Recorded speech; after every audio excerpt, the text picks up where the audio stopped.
বিশ্ব রাজনীতিতে যেমন ডোনাল্ড ট্রাম্প যা বলছেন, কেউ হয়তো একটু দ্বিমত হচ্ছেন বা কিছু, কিন্তু মোটামুটি ট্রাম্প যা বলছেন সেরকম ভাবেই চলা হচ্ছে সবকিছুতেই। ফুটবল মাঠেও ট্রাম্প সেটাই প্রায় প্রতিষ্ঠা করে ফেলল। কি হতে পারে এর পরবর্তীতে এই সিদ্ধান্ত নিয়ে? কারণ ফিফার নিয়ম অনুযায়ী এ ধরনের আপিল তো নিষিদ্ধ। হ্যাঁ, কিন্তু ট্রাম্প সেটা একেবারে সত্যিকারের স্বীকারও করছেন। হ্যাঁ, ট্রাম্প তারপরে যেটা বলছেন, মানে এটাকে আপনি কিভাবে ডিসক্রাইব করবেন আমি জানি না। ট্রাম্প আবার বলছে রেড কার্ডের নিয়ম আমি জানতাম না। ফিফার ইতিহাসে আপনার এই রেড কার্ড ব্যাপারটা আসে হচ্ছে 74 ওয়ার্ল্ড কাপ থেকে। তার আগে ছিল মার্চিং অর্ডার। তো হিস্ট্রি বলছে যে একমাত্র গ্যারিনচাকে, মানে পেলের টিমের গ্যারিনচা, তাকে 1962 যে ওয়ার্ল্ড কাপ ব্রাজিল জেতে, তাতে ওনাকে মার্চিং অর্ডার দেওয়া হয়েছিল। কিন্তু সেই ডিসিশনটাকে ওভারটার্ন করা হয়। তখন ব্রাজিলিয়ান গভর্নমেন্ট ইন্টারফেয়ার করে, তারাও যথেষ্ট ইনফ্লুয়েন্সিয়াল গভর্নমেন্ট ছিল, ইন্টারফেয়ার করে পরের ম্যাচে তাকে খেলায়। কিন্তু আমরা যতদিন ওয়ার্ল্ড কাপ দেখছি, মানে আজকে প্রফেশনের সূত্রে বা তার আগে ছাত্র হিসেবে খেলা দেখা শুরু করেছি, ধরুন 86 মারাদোনার ওয়ার্ল্ড কাপ থেকে, তো আমরা এটাই দেখেছি যে ফিফা মানে রেফারি ওয়ার্ল্ড কাপে একটা ম্যাচে যদি রেড কার্ড দেখায়, ইট ইজ স্যাক্রোস্যান্ট। আপনার জেনারেলি ডিউরেশন হচ্ছে 2টো ম্যাচ এবং ডিগ্রি অফ অফেন্স অনুযায়ী সেটা বাড়তেও পারে, শাস্তির পিরিয়ড বাড়তেও পারে। এই ওয়ার্ল্ড কাপে যেহেতু লোকজন, প্রত্যেক কটা দেশই জানে যে আমাদের অ্যাপিলের কোনো সুযোগ নেই, এই ওয়ার্ল্ড কাপে ভোলাগুনের আগে 11টা ডিসিশন হয়েছে রেড কার্ডের, এবং তারপরের ম্যাচ সেই তারা খেলতে পারেনি। এটা যাকে বলে ডান ডিল। তারা এক্সপেক্টও করেনি যে অ্যাপিল করা যাবে, অ্যাপিল করার সুযোগ রয়েছে। হঠাৎ এরকম একটা আইসোলেটেড ঘটনা ঘটলো। এখন ওরা কি ডিফেন্স দিচ্ছে? ওরা বলছে যে আমরা ব্যানটাকে কমপ্লিটলি ওভারটার্ন করে দিইনি, আমরা বলেছি সাসপেন্ডেড সেন্টেন্স। তার মানে তোমার ওয়ার্ল্ড কাপ হয়ে গেলে তোমার তো তাহলে তো জিনিসটা গুরুত্বই কমে যাচ্ছে। তো এটা অত্যন্ত বাজে প্রেসিডেন্ট। এবং এটাতে হয়েছে কি, এটাতে ধরুন যেমন আজকেই ক্রোয়েশিয়া একটা এখন মানে তাদের ম্যাচে তারা পর্তুগালের কাছে হেরে গেছে, বেশ 3-4 দিন হলো, আগের রাউন্ডে হেরেছে। ক্রোয়েশিয়া পরিষ্কার কমপ্লেন করেছে যে অ্যাবিউজ অফ দ্য টেকনোলজি, যেটাতে অফসাইড দিয়ে ওদের যে গোলটা হলে ওরা 2-2 হয়ে যেত, সেই গোলটা ডিসঅ্যালাউ করা। ক্রোয়েশিয়া করে মানে আস্তে আস্তে কি হবে, আপনি যদি ওই লিডিং বাই এক্সাম্পলটা না করেন তাহলে অনেক ক্ষোভ অভিযোগের সুযোগ আছে। তো ফিফা তখন কিন্তু ডিভাইডেড হাউস হিসেবে ফিফা কে মানুষ দেখতে শুরু করবে এবং ফিফা রেসপেক্ট হারাবে, এবং হারিয়েওছে। ইনফ্যান্টিনোর আন্ডারে পার্টিকুলারলি হারিয়েওছে সে। ফিফা প্রেসিডেন্ট যেমন বলছেন যে ফিফা একটি ক্রীড়া সংস্থা, তাদের সামর্থ্য অনুযায়ী তারা সিদ্ধান্ত নেবেন। এটা কি মানে তাদেরও খুব বেশি কিছু করার নেই, এগুলো তারা মানতে বাধ্য, এরকম একটা বিষয় প্রকাশ্যে আসছে? এবং আগের প্রশ্নটাই আমি আবার করবো যে অন্যান্য যেসব শক্তিশালী ফুটবল সংস্থাগুলো রয়েছে, যারা ক্লাবগুলো রয়েছে, এই যে সিদ্ধান্ত নিয়ে যে ব্যাপারটা হলো, ট্রাম্পের ফোন কলে বদলে গেল সিদ্ধান্ত, সেটা নিয়ে তারা কিভাবে এগোতে পারেন বা কোনো সম্ভাবনা কি আছে মনে হয়? দেখুন, ইউনিল্যাটারালি কোনো দেশের পক্ষে কিছু করা মুশকিল, কারণ এই ফিফার বিশ্বটা বা ফুটবলের বিশ্বটা এত বড়। মানে আমরা অনেক সময় করি কি, আমরা ক্রিকেটের তুলনা টানি এবং ক্রিকেটে আইসিসি কে বলি যে সেখানে ভারতের কিছুটা দাদাগিরি চলে ইত্যাদি ইত্যাদি, কিন্তু সেখানে তাদের যুক্তিটা হচ্ছে যে আইসিসি 75-80% ফাইন্যান্সিয়াল মাসেলটা প্রোভাইড করে ভারত। সেটা কোনো যুক্তি নয়, সেটা কোনো আনফেয়ার অ্যাডভান্টেজের যুক্তি নয়, কিন্তু সেটা বলা। সেই জন্য আমি বারবার বলছি যে ফিফার ক্ষেত্রে ওই গভর্নেন্সের জায়গাটাতে ফিফাকে আমরা সবসময় একটা নাম্বার দিতাম যে ফিফাকে দেখে শিখবে। এখন যে এক্সপ্যানশনিস্ট একটা যে রেজিম যেটা ইনফ্যান্টিনো চালু করছেন, যেটা প্রথম স্টেপ হলো 48টা টিম। আচ্ছা ঠিক আছে, 48টা টিম, ফুটবলের বিশ্ব বড়, 48টা টিম এসছে বলেই আপনি আরো 3টে এক্সট্রা আফ্রিকান টিমকে দেখতে পেলেন। যদি 48টা টিম না হতো, একটু অন্য কথায় যাচ্ছি, তাহলে আপনি কাবু ভার্দিকে খেলতে দেখতেন সম্ভবত, সেটা ঠিক আছে। কিন্তু যতদিন ইনফ্যান্টিনো আছেন এবং এমন একটা ফরম্যাটে উনি নিয়ে গেছেন, এখানে একটা রিস্কও আছে যে 48টা টিম 64টা খেলার জায়গায় 104টে খেলা, তো তো প্রথম এই বড় ওয়ার্ল্ড কাপটা মানে bigger and better so called যেটা যে ব্র্যান্ডিংটা করছে বিগার অ্যান্ড বেটার, সেটা আমেরিকার মতো একটা বড় দেশই হয়তো করতে পারতো, তাও মেক্সিকো এবং কানাডাকে সঙ্গে নিয়ে। এরপর হবে কি, এরপর ওয়ার্ল্ড কাপই একটা চ্যালেঞ্জের মুখে পড়বে। পরের বারও দেখুন আপনি 3টে দেশ রয়েছে, স্পেন, পর্তুগাল, মরক্কো, তারপরের বার অবশ্য সৌদি আরবিয়া।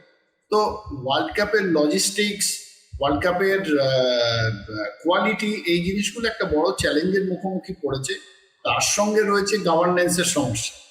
তা এটা দেখতে হবে, মানে এই জাতাকল থেকে বা এই কিন্তু আমি একটা জিনিস লক্ষ্য করছি যে ইনফ্যান্টিনো একটা ছোটখাটো ট্রাম্পের মতো উনি খেলছেন, কিন্তু উনি আরো বিচক্ষণ ভাবে খেলছেন। উনি কোনো সময় বলছেন আমার কিছু করার নেই। ইরানের ড্রেসিং রুমে একটা ম্যাচের পরে ঢুকে উনি বলেছিলেন যে আমি তোমাদের সমস্যা বুঝতে পারছি, you have been through a lot. তো তুমি যখন সেটা বুঝতেই পারছো, তাহলে টুর্নামেন্টের আগে তুমি একটা কিছু ইমিউনিটির কথা ভাবতে, ডিপ্লোম্যাটিক পাসপোর্ট, ডিপ্লোম্যাটিক ভিসা বলে বা কিছু একটা বলে আপনি ভাবতে পারেন একটা দেশ খেলতে এলো, এগুলো একটা লাইফ টাইম এক একটা অপরচুনিটি এক একটা দেশের কোয়ালিফাই করে। ইরান এলো, ইরানের সঙ্গে তার মিডিয়া আসতে পারলো, ইরানের সঙ্গে তার ফুটবল ফেডারেশনের প্রেসিডেন্ট আসতে পারলো না, কারণ তিনি একসময় ইরানিয়ান রেভলিউশন গার্ডের মেম্বার ছিলেন। তো এইভাবে টিমটা খেলে চলে গেল, ওদের লজিস্টিক্সের টিম আসতে পারলো না। ওদের ক্যাপ্টেন তো পরিষ্কার বলেছিল, যে মেহেদি তারিমি বলেছিল যে this world cup is a disaster. তো যেটাকে আমরা পিআর ডিজাস্টার বলি, this world cup had been that. ফুটবলের কোয়ালিটি ডেফিনেটলি খানিকটা এটাকে বাঁচাচ্ছে, মানে world cup is too big. Ultimately হয়তো আপনি এই জিনিসগুলো ওই ছোটখাটো ঘটনা হিসেবে গণ্য হবে, কিন্তু ভালো গুণের ঘটনাটা এখনো লোকের মাথাতে রয়েছে। এখন আপনাকে মানতে হবে যে আপনি কোয়ার্টার ফাইনালে ঢুকছেন, তো এখনো কতগুলো ইম্পর্টেন্ট, মানে 4, 2, 6, 8টা 10টা দেয়ার আর ভেরি ইম্পর্টেন্ট ম্যাচেস। তো সেখানে যদি আবার এরকম গন্ডগোল হয়, তাহলে কিন্তু তখন রিয়েলি আগুন জ্বলে। গৌতম দা, এই ঘটনাগুলো যেমন ঘটলো, পাশাপাশি কিন্তু আমরা একটা প্রতিরোধের ছবি, প্রতিরোধ মানে প্রতিবাদ, কিছু দেশ তাদের সামর্থ্য অনুযায়ী রাখার চেষ্টা করেছে, সেই ছবিও আমরা দেখেছি। ইজিপ্টের টিমের থেকে দেখেছি, ইরানের দিক থেকেও দেখা গেছে। সেই ছবিটা কিভাবে উঠে এলো, কিরকম দেখা গেল এই বিশ্বকাপে? Very significant. দেখুন, ফুটবল ইজ পলিটিক্যাল। এটা আমরা মানে ফুটবলে যে ধরনের চরিত্ররা এসছে একটা সময়, মানে আমরা অনেক সময় বলি যে বর্তমান ক্রীড়া জগতে মানে ওই রকম প্রতিবাদী চরিত্র বা যারা নিজেদের কনসিয়েন্সটাকে পরিষ্কার রাখতে, সত্যি কথা বলতে পিছপা হন না। মানে আমরা যেমন মোহাম্মদ আলীকে দেখেছি একটা অন্য লেভেলে, যে লোকটা ভিয়েতনামে যুদ্ধ করতে যায়নি, তেমনি আমরা মারাদোনাকেও দেখেছি, যে মারাদোনা একটা সময় বলেছিল যে এই ফিফার প্ল্যান হচ্ছে যে ম্যাচটাকে 90 মিনিটের ম্যাচটাকে 4টে কোয়ার্টারে পরিণত করা। আপনি দেখুন এইবারে তাই হয়েছে উইথ হাইড্রেশন ব্রেক। তো এই ধরনের লোক, এই ধরনের চরিত্র কিন্তু, বর্ণময় চরিত্র, প্রতিবাদী চরিত্র কিন্তু কমে আসছে, কারণ স্পোর্টসটা অনেক কমার্শিয়ালাইজড হয়ে গেছে। প্রত্যেকেই একটা কথা বলার আগে 10 বার ভাবে যে এটার কি রিপারকেশন হতে পারে, এটা আমার ব্র্যান্ড ভ্যালুতে কি রিপারকেশন হতে পারে, এন্ডোর্সমেন্টে কি রিপারকেশন হতে পারে।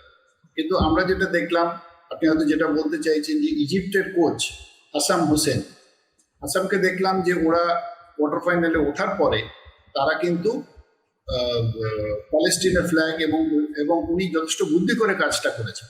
প্যালেস্টিনের ফ্ল্যাগ এবং ইজিপ্টের ফ্ল্যাগ দুটো হাতে নিয়ে ডিসপ্লে করে উনি মাঠে ঘুরলেন এবং প্রেস কনফারেন্সে।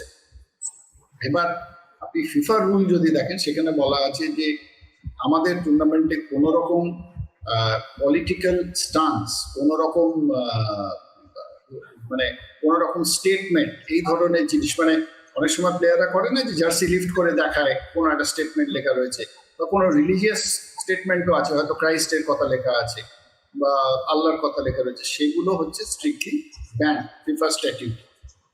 উনি কিছুই বলেননি, উনি নিজের প্রেস কনফারেন্সে কিন্তু গিয়ে বলেছেন যেটা বলার বলেছেন, যে আমাদের সলিডারিটি রইল, we pray for the victims. এবং প্যালেস্টিন হচ্ছে ফিফার একটা মেম্বার নেশন, তা আপনি যদি তার ফ্ল্যাগ নিয়ে ঘোরেন, আপনাকে কে কি বলতে পারে? কেউ যদি একটা ইজিপ্টের ফ্ল্যাগের সঙ্গে ইন্ডিয়ান ফ্ল্যাগ নিয়ে ঘুরে, কেউ তো কিছু বলতে পারবে না। যার জন্য এই ঘটনাটার পরে কিন্তু 2-3 দিন কেটে গেছে, আমি তো অন্তত দেখিনি ফিফার তরফ থেকে কোনো ডিসিপ্লিনারি অ্যাকশন নেওয়ার কথা হয়েছে। ইনফ্যাক্ট আজকে রাত্রিরেই আবার ইজিপ্টের খেলা রয়েছে, নজর রাখবো। তো এই ধরনের স্টেটমেন্ট কিন্তু একটা, প্রত্যেকেই চায় যে ওয়ার্ল্ড কাপটাকে আমরা গ্রেটেস্ট শো না তো এমনি এমনি বলি না, তো প্রত্যেকেই চায় এই ধরনের ফোরামটাকে ইউজ করতে for any form of protest, opinion building ইত্যাদি। সেটা তো এই ইজিপ্টের কোচকে নম্বর দেবো, জন্য উনি সেটা খুব সাকসেসফুলি করেছে। এবং ইরানের প্লেয়ারদের ক্ষেত্রেও দেখা গেছিল তাদের জার্সিতে ওই যে একটি স্কুলে, একটা বাচ্চাদের মেয়েদের স্কুলে বোমা পড়েছিল, সেই সংখ্যাটা তাদের জার্সিতে লেখা ছিল। এই ধরনের কিছু কিছু ছবি। হ্যাঁ, ওটা ওরা করেছে কি, ওটা ইনফ্যাক্ট ওয়ার্ল্ড কাপের সময় বোধহয় ওই 168 নাম্বারটা ওদের শার্টে খুব ছোট করে লেখা ছিল, কারণ এগুলো তো এগুলোর অনেক বিধিনিষেধ আছে ফিফার স্ট্যাটিউটসে। ওরা যেটা করেছিল তার আগে ওই মে মাস নাগাদ যখন ওরা টার্কিতে প্রিপারেশন করছে, সেই সময় একটা ম্যাচে ওরা ওই ব্যাগ নিয়ে, বাচ্চাদের স্কুল ব্যাগের মতো ব্যাগ নিয়ে প্রত্যেকটা টিম মেম্বার দাঁড়িয়েছিল, এবং সেটা এত পয়েগন্যান্ট একটা ছবি। আমি এতদিন ফুটবল দেখছি বা অনেক রকম প্রোটেস্টই দেখেছি ফুটবল মাঠে, তো এটা সত্যি একটা, হয়তো তারা তাদের সরকারের তাদের রেজিমের নির্দেশই করেছে, 100বার তাই করেছে, কিন্তু এটা মানে পলিটিক্যাল টুল হিসেবে যেভাবে ইউজ করা হয়েছে, এটা কিন্তু সত্যি চমকপ্রদ ব্যাপার। সবশেষে সেই প্রথম বক্তব্যেই আসবো গৌতমদা, যে এই যে বিশ্বকাপের আসরকে একটা কূটনীতির আখড়া বানিয়ে ফেললেন ট্রাম্প, এরকম একটা অভিযোগ উঠছে, কিভাবে তিনি এই বিশ্বকাপকে ব্যবহার করলেন?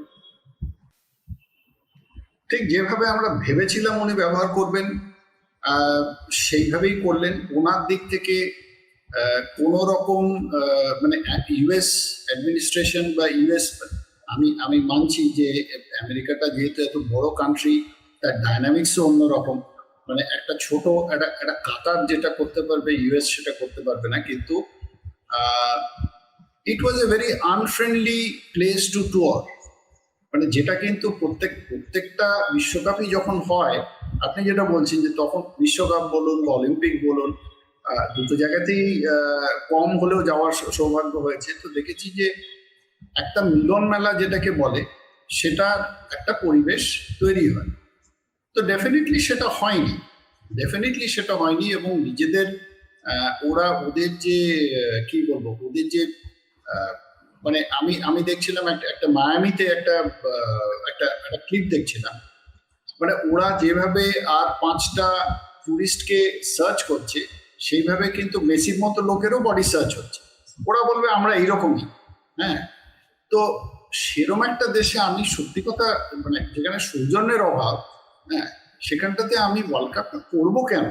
কারণ আমার তো মানে হয়তো হ্যাঁ, নতুন মার্কেটের জন্য আমার ওয়ার্ল্ড কাপ করতে হবে, এবং ইনফ্যান্টিনোরও সেটাই চেষ্টা, সেদিক দিয়ে হয়তো ঠিক আছে। কিন্তু আমার মূল প্রশ্ন যে did America deserve two host the world cup, আমি সেই প্রশ্নটা এখন নিজেকে করছি। কারণ আমরা যখন 94-এ ওয়ার্ল্ড কাপটা হতে দেখেছি আমেরিকাতে, অনেকদিন আগের ঘটনা, তখন সোশ্যাল মিডিয়া জিরো, আমরা শুধু টিভিতেই খেলা দেখেছি, তখন ঠিক জানতাম না কি ধরনের অভিজ্ঞতার মধ্যে দিয়ে প্লেয়ারদের বা সাংবাদিকদের যেতে হয়েছিল। কিন্তু এরকম ঘটনা তো মনে পড়ে না যেখানে হেনস্থা হতে হয়েছে প্রত্যেকটা। আপনার যে এই যে ব্ল্যাক লিস্টেড আমি একটা করে রেখেছি, তো আমি আফ্রিকার যে লোকটা সব থেকে পরিচিত নাম যে রেফারি ওমার আটান, তাকে আমি ঢুকতেই দিলাম না। তো সোমালিয়ার মতো ছোট কান্ট্রি কি করলো, ও যখন ফিরে গেল, একটা ফুল স্টেডিয়াম লোকজন ভর্তি করে সেখানে ওকে ওরা গ্রিট করলো যে তুমি ওয়ার্ল্ড কাপে চান্স পেয়েছো, ইউ আর আওয়ার হিরো। তো এই ওয়ার্ল্ড কাপ কিন্তু এই ধরনের ছোট ছোট কন্ট্রোভার্সি কোলাজেরও একটা গল্প। ভালো ফুটবল হচ্ছে ঠিকই, তার সঙ্গে এই জিনিসগুলোর এই অবিচার কথাটা বলবো না, এটা বলবো আমেরিকার দাদাগিরি, যেটা আপনি বলছেন, বা আমাদের টপিকটাও যেটা হচ্ছে দাদাগিরির একটা চরম নিদর্শন।